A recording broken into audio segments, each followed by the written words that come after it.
Is Moloch merely a monstrous deity demanding child sacrifice, or could the truth be far more complex, obscured by layers of historical interpretation and religious bias?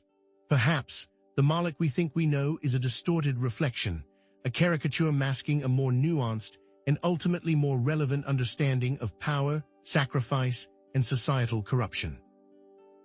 To truly grapple with Moloch, we must journey back to the ancient Near East, where cultures like the Phoenicians and Canaanites thrived, leaving behind tantalizing, yet often troubling, archaeological evidence. We cannot ignore the biblical accounts that condemn Moloch worship, passages filled with accusations of horrific acts. Indeed, the very notion of child sacrifice evokes a visceral reaction, making objective analysis incredibly difficult, even distasteful.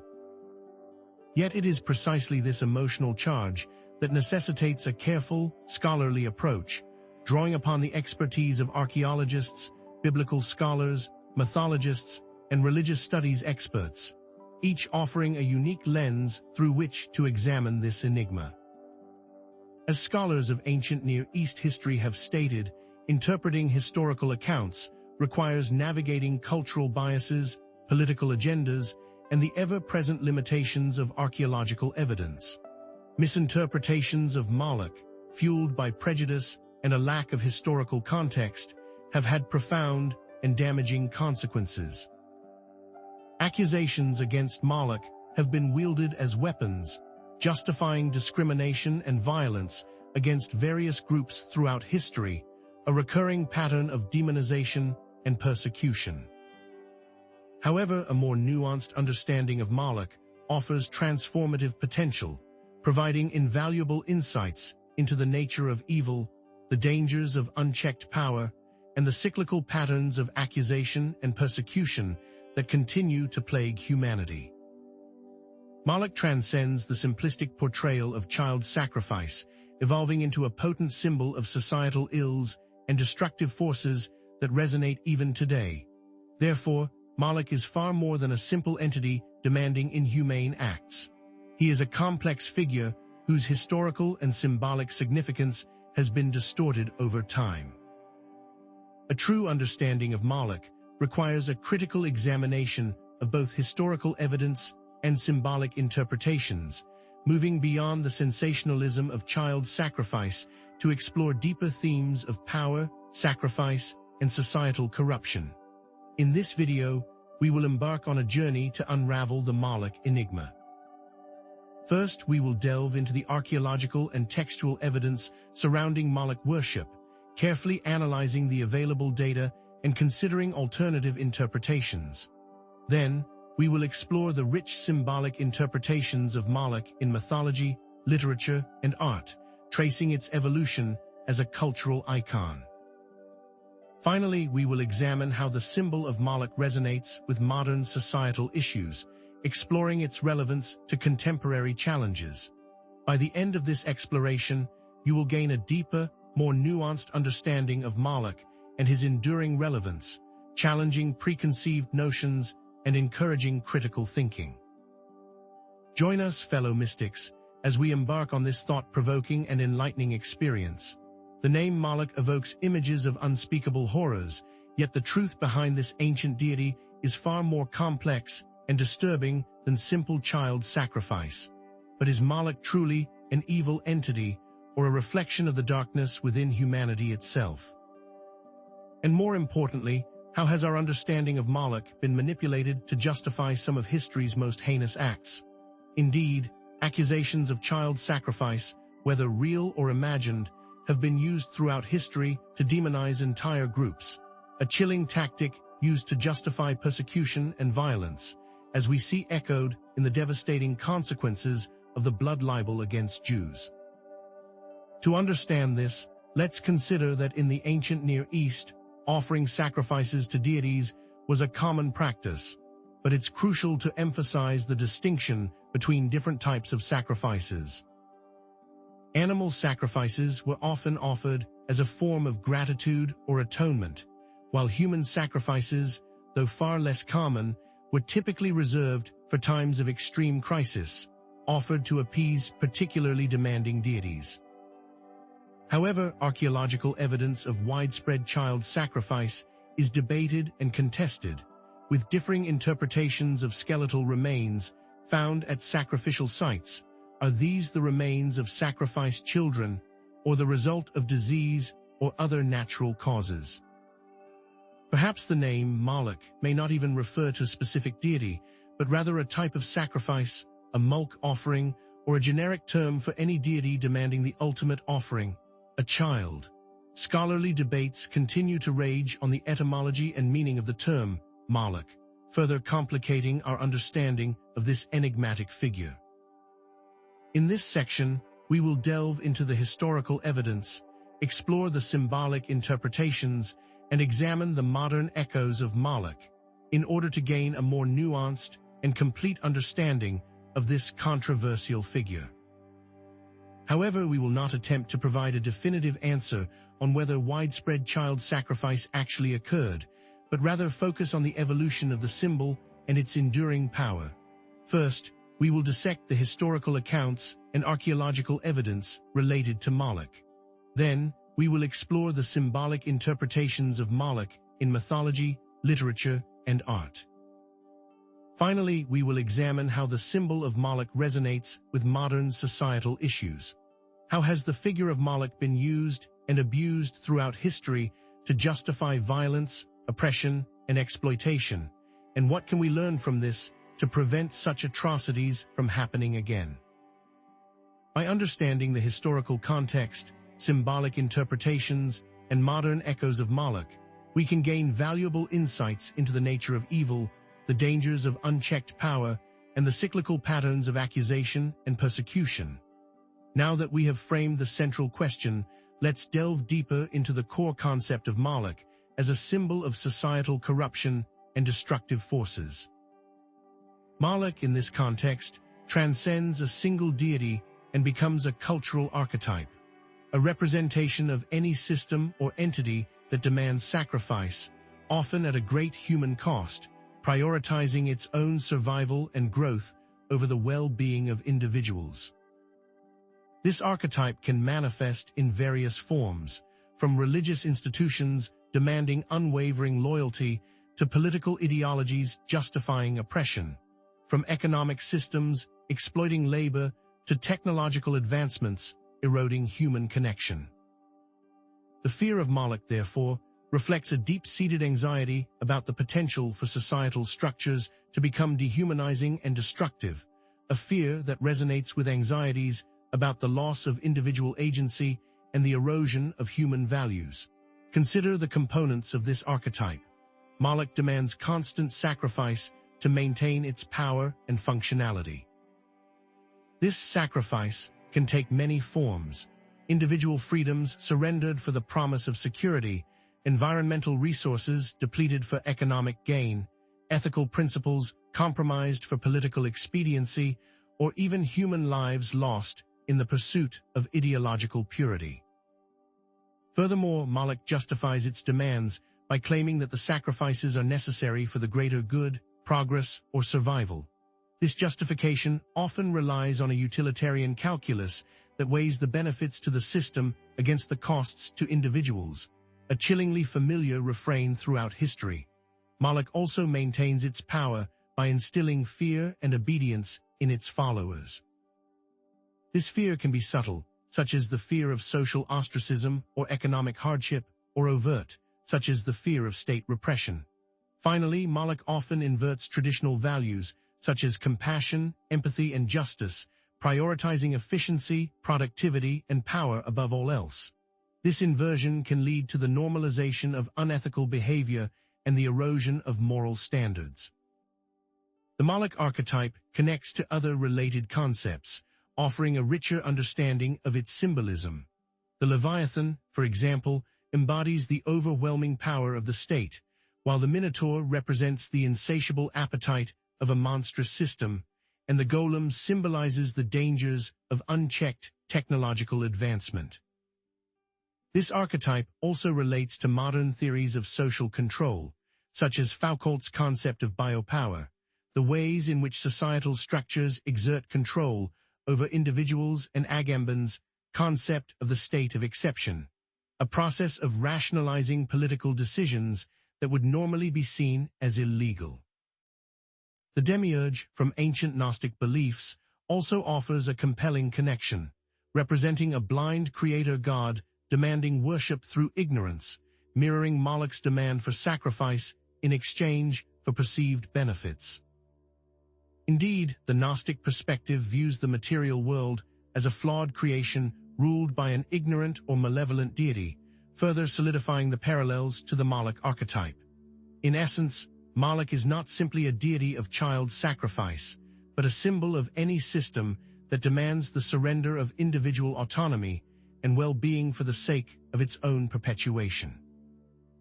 Having defined Moloch as an archetype of societal devouring, let us now turn to specific historical and contemporary examples that illustrate this concept in action. The Carthaginian Empire, with its emphasis on trade, military expansion, and social hierarchy, provides a compelling historical example of the Moloch archetype in action. By examining the Carthaginian Empire, we can see how a society can become consumed by its own ambitions, leading to the exploitation and sacrifice of its own people. The Carthaginian political system was an oligarchic republic dominated by a wealthy merchant class. This government, driven by profit and power, prioritized economic growth over the well-being of its citizens, mirroring the Moloch archetype's demand for sacrifice. Consider, too, the Punic Wars and the exploitation of conquered territories, a testament to this ruthless drive. The Carthaginian military machine, constantly demanding more resources and manpower, treated its conquered territories as mere sources of fuel, mirroring the Moloch archetype's insatiable hunger. We must also consider the debated topic of Carthaginian child sacrifice. Tophet sites, ancient burial grounds, have yielded the remains of thousands of children, and these findings have sparked intense debate among historians and archaeologists. Some argue that these remains are evidence of widespread child sacrifice, while others suggest that they are the result of disease or other natural causes. However, regardless of the exact extent of child sacrifice, the fact that it was practiced at all reflects a society that had become desensitized to human suffering, mirroring the Moloch archetype's inversion of values. Further, consider the scale of potential sacrifice and the fact that only the wealthy could afford to sacrifice their children. It speaks to a total cultural commitment to a brutal system. Moving from the ancient world to the modern era, we can see the Moloch archetype at work in the phenomenon of industrial capitalism. Industrial capitalism, with its emphasis on economic growth, technological innovation, and consumerism, provides another compelling example. The environmental degradation caused by industrial capitalism, from the depletion of natural resources and pollution to climate change, reflects the Moloch archetype's demand for sacrifice. The insatiable demand for resources and energy inherent in industrial capitalism has led to the degradation of the environment, mirroring the Moloch archetype's demand for sacrifice. Likewise, the exploitation of workers in factories and sweatshops, the relentless pursuit of efficiency and profit in industrial capitalism, has led to the exploitation of workers, who are often treated as mere cogs in the machine, mirroring the Moloch archetype's willingness to sacrifice human lives for its own ends. Indeed, the creation of a consumer culture that prioritizes material possessions over human relationships and spiritual values can also be seen as a manifestation of the Moloch archetype. The relentless promotion of consumerism in industrial capitalism has created a culture of dissatisfaction and unhappiness, where people are constantly seeking fulfillment in material possessions rather than in human relationships or spiritual values, mirroring the Moloch archetype's inversion of values. These examples, from the Carthaginian Empire to industrial capitalism, demonstrate how the Moloch archetype can manifest in different forms throughout history, always demanding sacrifice and justifying cruelty in the name of progress or survival. But we're just scratching the surface here. Having explored historical and modern examples of the Moloch archetype, let us now examine how this symbol has been interpreted and represented in mythology, literature, and art. Having explored historical and modern examples of the Moloch archetype, let us now turn to the distorted reflections of this ancient figure as it appears in mythology, literature, and art. How do these cultural representations shape our understanding of Moloch, and what do they reveal about our deepest fears and anxieties? Through examining these cultural works, we can better understand how societal values, anxieties, and hidden truths are reflected, reinforced, and sometimes even challenged. Consider how the symbol of Moloch, much like a multifaceted prism, refracts into a spectrum of meanings, depending on the artist, author, or the prevailing cultural context. Yet despite these variations, the core themes of sacrifice, power, and societal obligation remain stubbornly present. The power of these symbolic representations cannot be overstated, as they profoundly influence our understanding of the underlying concepts and shape our emotional responses. Indeed, vivid imagery has the power to sway public opinion, inspire action, or, conversely, lull us into a state of passive acceptance. Turning our gaze to ancient mythology, we find portrayals of Moloch, or deities strikingly similar in their demand for sacrifice, extending beyond the confines of the Hebrew Bible.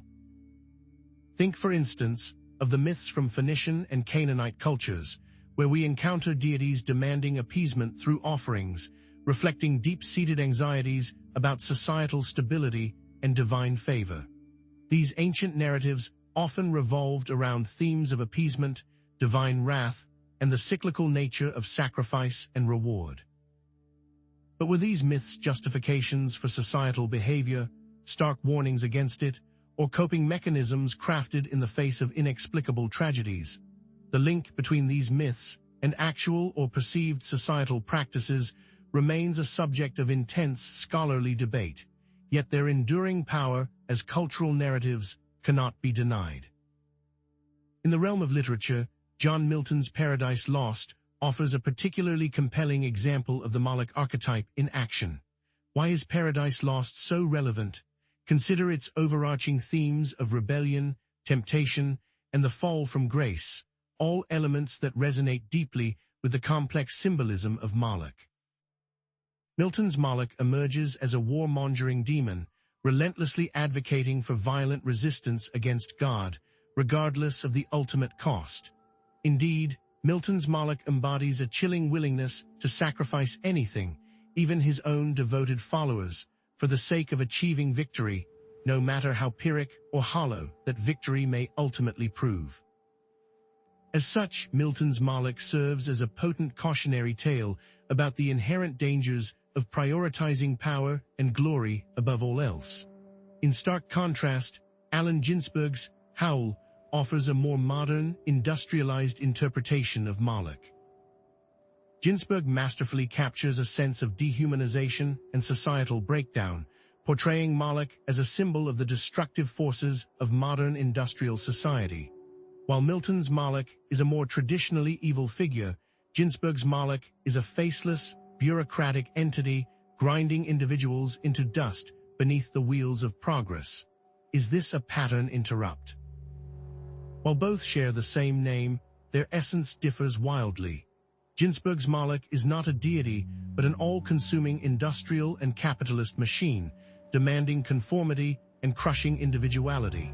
How do these contrasting portrayals expand our understanding of the Moloch archetype and its modern manifestations? Turning to the visual arts, Goya's Saturn devouring his son stands as a stark and disturbing representation of the Moloch archetype. But what is the historical context of Goya's painting? Created during a period of political upheaval and social unrest in Spain, Goya's work reflects themes of paranoia, tyranny, and the abuse of power. The symbolism within the painting is both grotesque and profoundly unsettling. Saturn, the Roman god of time, is depicted in the act of devouring one of his own children, a raw, visceral act that conveys a sense of primal horror and existential despair. This image, steeped in paranoia and despair, lays bare the destructive potential of unchecked power.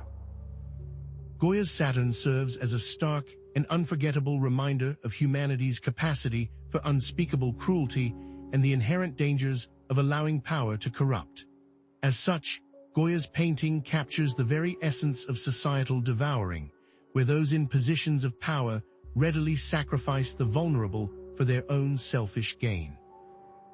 We might also consider Fritz Lang's Metropolis, where the industrial machine itself is presented as a Moloch-like figure, relentlessly devouring workers and demanding constant operation, utterly irrespective of the immense human cost.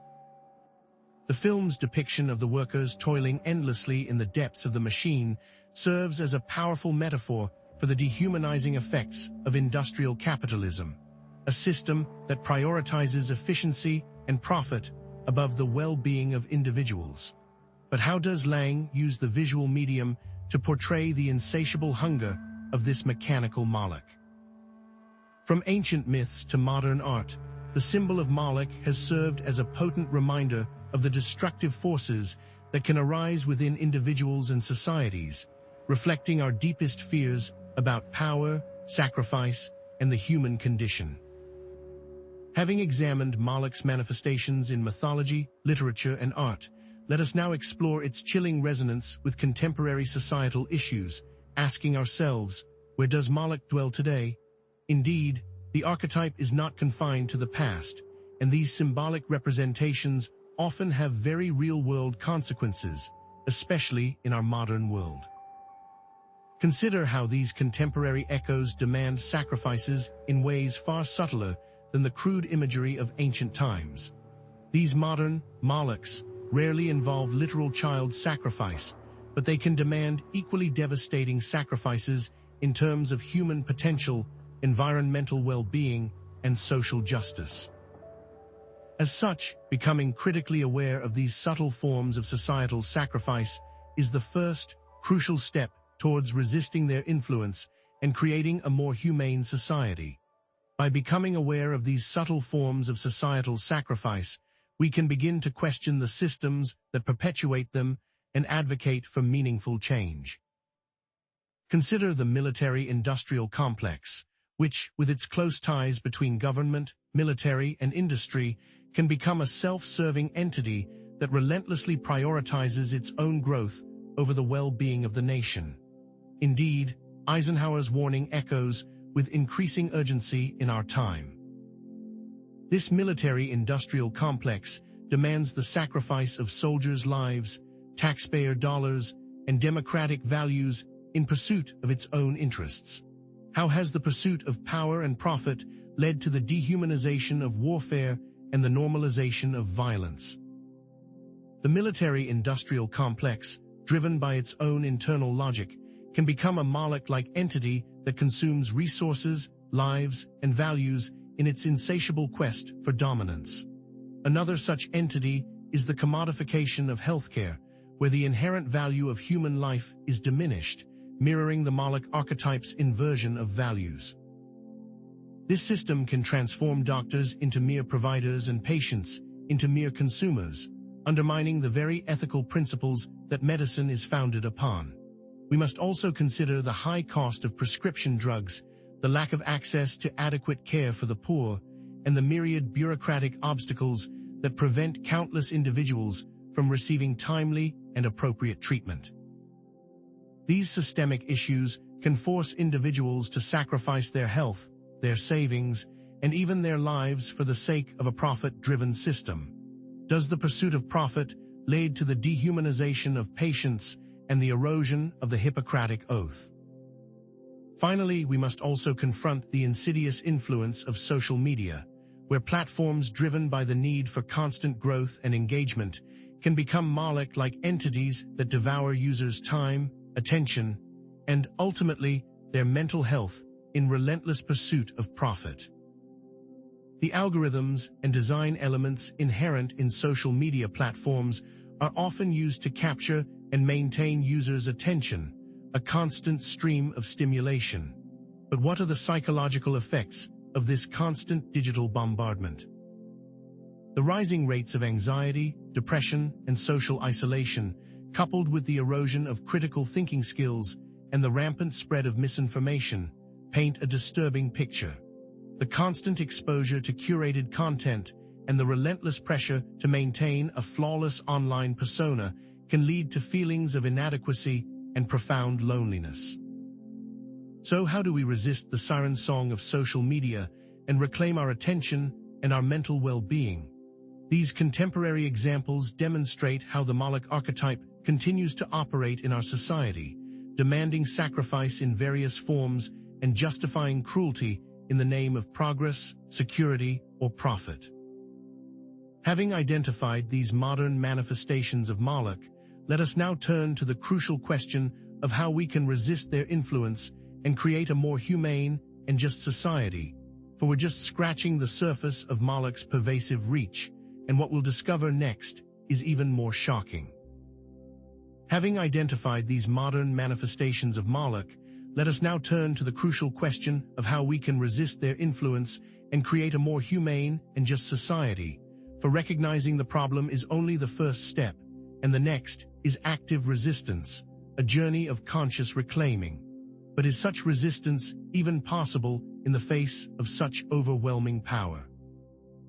Indeed, while the systems we've described may seem insurmountable, it's vital to remember that we are not powerless automatons swept along by implacable forces, for even the smallest act of defiance can ripple outwards, creating waves of change, the power of collective action amplified by individual choices, a symphony of resistance composed of countless individual notes. How then can we reclaim our agency and challenge the status quo? Consider the concept of conscious decoupling, a deliberate strategy of detaching ourselves from systems that demand sacrifice, a mindful severing of ties with those structures that perpetuate harm. Is it not a form of spiritual self-defense, a way of shielding our minds, bodies, and souls from the insidious demands of modern Molochs? Conscious decoupling involves identifying the systems that are draining our energy, compromising our values, and undermining our well-being, and then taking concrete steps to disengage from them, a process of conscious reweaving. But where does one begin? One of the most potent tools at our disposal is cultivating critical consciousness, the ability to see through the smokescreens of propaganda and manipulation that bombard us daily. For in a world saturated with information, the ability to discern truth from falsehood is more crucial than ever, the shield against the arrows of deceit. So how do we sharpen our critical faculties and develop the intellectual autonomy needed to resist the forces of manipulation? Indeed, media literacy is essential, developing the skills to critically analyze media messages, identify the source, examine the bias, and verify the information independently, because in the absence of such literacy, we risk becoming mere puppets, dancing to the tune of unseen puppeteers. Consider, for example, the subtle ways in which news outlets frame stories to promote a particular agenda, or the deceptive tactics used by advertisers to manipulate our desires. By learning to recognize these techniques, we can immunize ourselves against their influence and regain control of our thoughts and beliefs. How do we teach ourselves to question assumptions, challenge authority, and form our own opinions based on evidence and reason? We might also promote independent thought, intellectual autonomy, by turning to historical figures who challenged conventional wisdom and inspired social change, those iconoclasts who dared to question the status quo and forge their own paths, lighting the way for future generations. Think of Socrates, who challenged the assumptions of Athenian society and paid the ultimate price for his intellectual integrity, or consider Galileo, who defied the authority of the Church to defend his scientific observations. These figures remind us that true progress requires a willingness to question everything and to think for ourselves, irrespective of the consequences, the very freedom that they seek to suppress. But here's what most people miss: intellectual humility, the recognition of the limits of our own knowledge, which is just as essential as intellectual autonomy. Indeed, intellectual humility is crucial, because by seeking out diverse perspectives, engaging in respectful dialogue, and acknowledging the limits of our own knowledge, we avoid the trap of dogmatism and open ourselves to new possibilities, a symphony of voices harmonizing rather than a cacophony of egos clashing. Consider how exposure to different cultures, ideologies, and ways of life can challenge our assumptions and broaden our understanding of the world. But seeking out perspectives that challenge our own requires courage and a willingness to be wrong. But are you willing to embrace this form of mental alchemy? Beyond the realm of the mind, reclaiming economic sovereignty is also a critical step in resisting the devourer, the liberation of our wallets mirroring the liberation of our minds, the act of voting with our dollars as powerful as casting a ballot. How can we shift our economic power away from corporations that prioritize profit over people and towards businesses that prioritize ethical labor practices, environmental sustainability, and community well-being? Indeed, supporting local businesses and ethical consumption is a potent form of resistance, a way of diverting our resources away from the coffers of Moloch and towards enterprises that nourish our communities and protect our planet. The act of choosing local produce over mass-produced goods, a seemingly small act that reverberates through the entire system. Think of the ripple effects of supporting a local farmer who uses sustainable practices, or of choosing a fair trade product that empowers workers in developing countries. These choices send a message that we value people and planet over profit, the very message that they seek to silence. But what if we lack the financial resources to make these ethical choices? Financial literacy and responsible investing provide crucial tools for navigating the complex world of money. The ability to understand personal finance, avoid debt, and invest in companies that are socially and environmentally responsible, the mastery of our economic destinies. Consider, for example, the impact of divesting from fossil fuels or investing in renewable energy, actions that not only align our investments with our values, but also contribute to a more sustainable future. By becoming financially literate, we empower ourselves to make informed choices that support our well-being and the well-being of the planet, a financial alchemy that transforms lead into gold. But are these individual actions enough to create systemic change? Let's also explore alternative economic models, cooperative economics, mutual aid networks, and community-based initiatives, all of which offer promising alternatives to the dominant capitalist paradigm, a rejection of the zero-sum game in favor of collaborative abundance. Consider, for example, the Mondragon Corporation, a worker-owned cooperative in Spain that has thrived for over 60 years, or the countless mutual aid networks that sprung up during the COVID-19 pandemic, demonstrating the power of community self-reliance. These examples offer a glimpse of a future where economic power is distributed more equitably and where the needs of all are met, the very nightmare of the Moloch archetype. But even with economic sovereignty, are we truly free without authentic human connection? Indeed, fostering authentic community is a vital antidote to the isolation and alienation fostered by modern Molochs. Because where social media thrives on superficial connections and fleeting validation, authentic community provides a sense of belonging, mutual support, and shared purpose. How can we prioritize face-to-face interaction and build meaningful relationships with people in our communities, breaking free from the digital echo chambers that amplify division and discord? The importance of face-to-face interaction cannot be overstated, for in a world increasingly mediated by screens, the simple act of connecting with another human being in person becomes a radical act of resistance, a way of reclaiming our humanity. Consider how volunteering at a local soup kitchen, joining a book club, or simply striking up a conversation with a neighbor can foster a sense of connection and belonging, the very things that social media often fail to provide. But even more fundamentally, we must also advocate for creating spaces for open dialogue and critical thinking. Spaces for open dialogue are crucial, allowing us to come together to discuss important societal issues, challenge dominant narratives, and develop solutions together. A crucible of ideas where diverse perspectives can be forged into a common vision.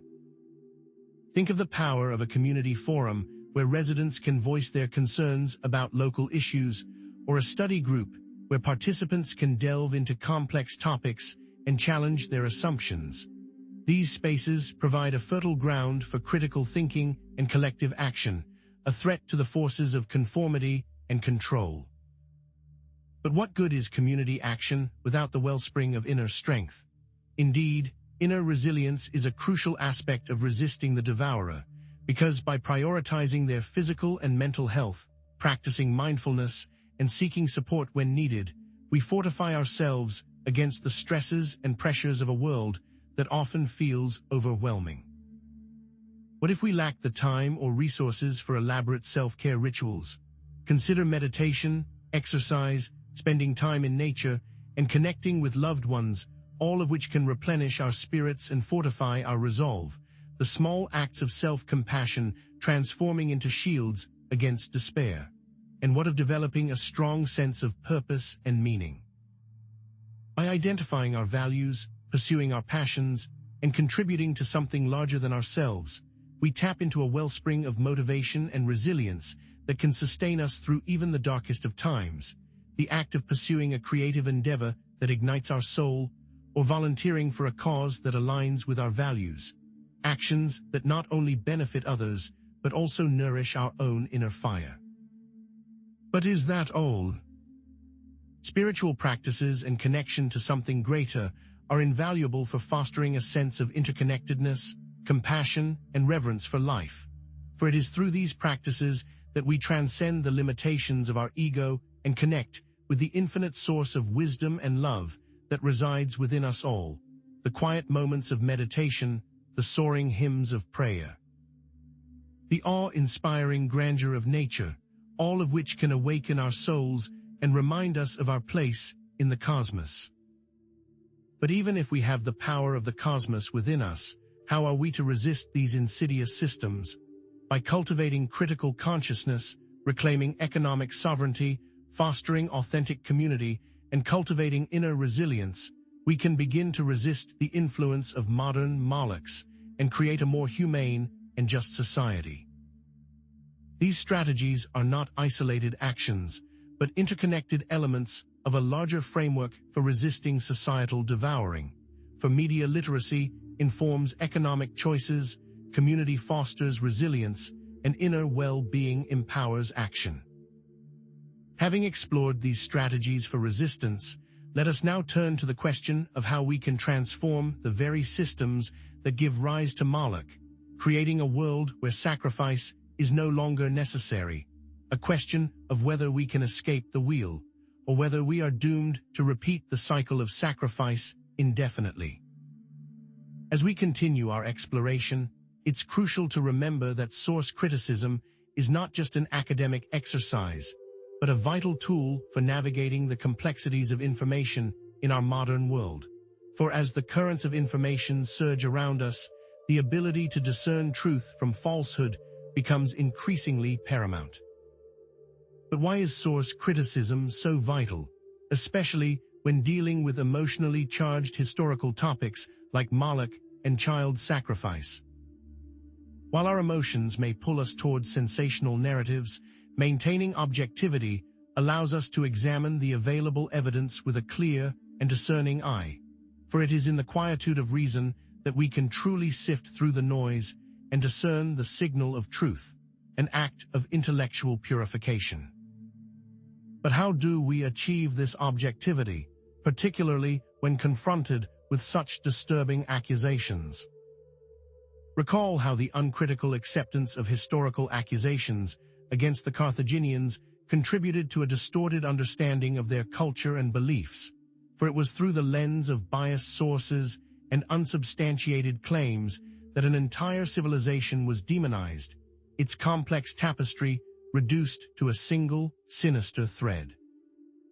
But what are the specific techniques of source criticism that can help us avoid such pitfalls?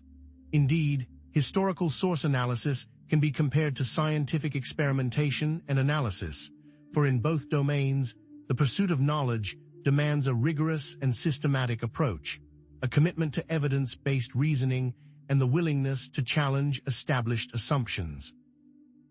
But what are the key parallels between these two seemingly disparate disciplines? Consider the importance of corroboration in both scientific and historical claims, for just as a scientific hypothesis requires multiple independent confirmations to be considered valid, a historical claim requires support from multiple independent sources to be deemed credible. Are we willing to accept a historical narrative based on a single, biased account, or do we demand corroboration from diverse and reliable sources? Let's also emphasize the falsifiability of claims in both science and history, because just as a scientific theory must be falsifiable to be considered scientific, a historical claim must be open to challenge and revision based on new evidence. Are we willing to subject our historical narratives to the scrutiny of evidence, or do we cling to them dogmatically regardless of the facts? To illustrate the dangers of neglecting source criticism, let us now turn to a modern example of unsubstantiated claims leading to real-world harm: the Pizzagate conspiracy theory, because what happened in this case offers a chilling parallel to the historical demonization of groups like the Carthaginians, demonstrating the cyclical nature of misinformation and its devastating consequences. But what exactly was Pizzagate, and how did it gain such traction? The Pizzagate conspiracy theory, briefly stated, centered on the baseless claim that a Washington, D.C. pizza restaurant was a front for a child sex trafficking ring involving prominent Democratic politicians, because despite the complete lack of evidence, this bizarre and disturbing theory spread like wildfire across the internet, fueled by anxieties about child exploitation and societal corruption, anxieties that seem to perpetually haunt the human psyche. But how did such a preposterous claim manage to gain such traction? Indeed, the conspiracy theory spread rapidly through social media, amplified by algorithms and shared within insular communities, for in the echo chambers of the internet, unsubstantiated claims can quickly become accepted as fact, especially when they tap into pre-existing fears and biases. But were there any credible sources to support these outlandish claims? The claims were entirely baseless, originating from anonymous online forums and fueled by fabricated evidence and distorted interpretations of existing information. For despite numerous investigations and debunking efforts, the conspiracy theory persisted, demonstrating the resilience of misinformation in the face of reason and evidence. But what were the real-world consequences of this digital delusion? The consequences were stark and disturbing, including the harassment of innocent individuals and the potential for violence, because in one particularly alarming incident, an armed man traveled from North Carolina to Comet Ping Pong, the pizza restaurant at the center of the conspiracy theory, and fired an assault rifle inside, believing he was rescuing child victims. But how does this modern example connect to the ancient accusations against Moloch? Pizzagate tapped into anxieties about child exploitation and societal corruption, mirroring the themes associated with Moloch. For just as the Carthaginians were accused of sacrificing children to appease their gods, the individuals and institutions targeted by Pizzagate were accused of similar atrocities, demonizing them as evil entities preying on the innocent. But is this mere coincidence, or does it reveal a deeper pattern in human psychology? Just as the Carthaginians were accused of sacrificing children to appease their gods, the individuals and institutions targeted by Pizzagate were accused of similar atrocities, because in both cases, the demonization of outgroups was fueled by unsubstantiated claims, biased interpretations, and a lack of critical thinking skills. resulting in the perpetuation of harmful stereotypes and the potential for real-world harm. But what lessons can we draw from these parallels? The role of misinformation and biased interpretations in both cases cannot be overstated, for in both instances, the spread of unsubstantiated claims fueled prejudice, incited violence, and distorted historical narratives, serving as a stark reminder of the power of misinformation to shape our perceptions and actions. But what is the key to breaking free from these cyclical patterns of demonization?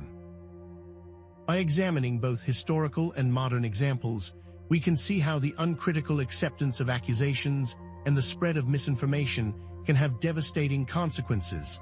For in both cases, the lack of source criticism and the reliance on biased sources led to the perpetuation of harmful stereotypes and the potential for real-world harm. But what then are we to do? It is essential to approach all claims, whether historical or contemporary, with a healthy dose of skepticism and a commitment to seeking out reliable and unbiased information.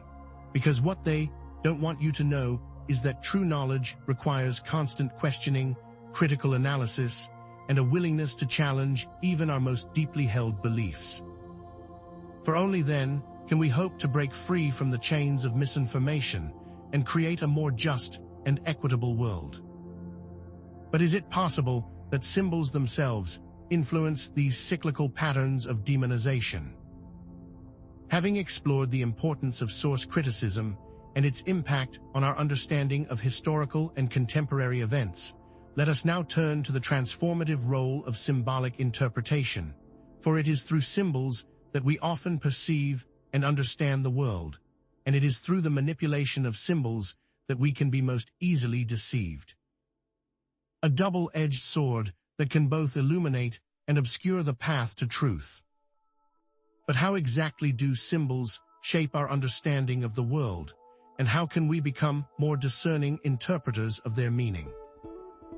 As we draw our exploration of Moloch to a close, let us now consolidate what we've unveiled throughout this journey through history and symbolism. For what began as an inquiry into a potentially misunderstood deity has revealed itself to be a potent symbol of destructive societal forces and the cyclical nature of accusations and demonization. It is clear that understanding Moloch, and especially the symbolism associated with this ancient deity, extends far beyond mere historical curiosity. It helps us recognize these destructive patterns both in the chronicles of the past and the events unfolding in our present day. But what are the implications of all this, and what can we do with this knowledge? Throughout our exploration, we have seen how the worship of Moloch has been associated with child sacrifice, both literally and symbolically, and how these accusations have been used to demonize entire groups of people. We examined the dangers of unchecked power, the importance of source criticism, and the insidious ways in which misinformation can spread and take root in the human psyche. The various strands of our discussion, from ancient Carthage to modern conspiracy theories, ultimately weave together a tapestry of human fallibility and the enduring need for vigilance against the forces that would seek to exploit our fears and prejudices. Are we now better equipped to recognize these forces at play in our own lives and in the world around us? Returning to the initial question of whether Moloch is merely a symbol of child sacrifice or a misunderstood deity, we can now see that the answer transcends such simplistic portrayals. For while the historical reality of child sacrifice remains a subject of debate, the enduring power of the Moloch archetype lies in its ability to represent the darkest aspects of human nature and the destructive potential of unchecked power. This problem of source criticism must lead us to the solution of cultivating critical consciousness, empowering individuals to challenge dominant narratives and resist the seductive allure of misinformation, since only by questioning what we read and hear can we avoid falling prey to the same traps that ensnared so many in the past. Indeed, the very question of human sacrifice should make us stop and wonder if it's not merely a metaphor for things we value most, such as time, future, and loved ones. The lessons learned from Moloch can be applied to any situation where power is concentrated and individuals are vulnerable to exploitation. Because just as the ancient priests of Moloch demanded sacrifice to appease their deity, so too do modern Molochs demand sacrifice in various forms, from environmental degradation to social injustice. Will we continue to repeat the mistakes of the past, blindly sacrificing our well-being and the well-being of future generations to the insatiable demands of these modern Molochs? Or can we learn to resist these destructive forces? Showcasing examples of resisting these contemporary Moloch scenarios can include supporting sustainable practices, advocating for social justice, and challenging misinformation, empowering viewers, and connecting abstract theory to tangible action. Through this exploration, we have gained a deeper understanding of the Moloch archetype and its enduring relevance in the modern world, because by understanding the past, we can better navigate the present and shape a more just and sustainable future. With this knowledge, you are now better equipped to recognize and resist the influence of modern Molochs in your own life and in the world around you, and perhaps most importantly, to recognize the subtle dehumanizing tactics inherent to the Moloch archetype. By cultivating critical consciousness, reclaiming our agency, and fostering authentic community, we can create a future where sacrifice is no longer necessary. Ultimately, resisting the Moloch archetype comes down to one essential skill: recognizing that any system can be perverted, therefore vigilance is paramount. The story of Moloch is not just a story about the past, but a story about the present and the future, a story about the choices we make and the world we create, because our choices today will determine the legacy we leave for generations to come. Continue to question, continue to explore, and continue to seek a more just and humane world. If this exploration into the shadows of history has sparked your curiosity and ignited a desire for deeper understanding, we invite you to share your thoughts and insights in the comments below, for we consider debate to be the surest way of discovering absolute truth. Share with us how you integrate these forces in your pursuit of personal and spiritual growth. If you found value in this video, I would appreciate you manifesting your engagement by hitting the like button, subscribing to the channel, and turning on the notification bell. And if you want to support our channel's goal of making topics in Western occultism accessible to the folks maybe, you'll consider supporting us on Patreon or a one-time donation.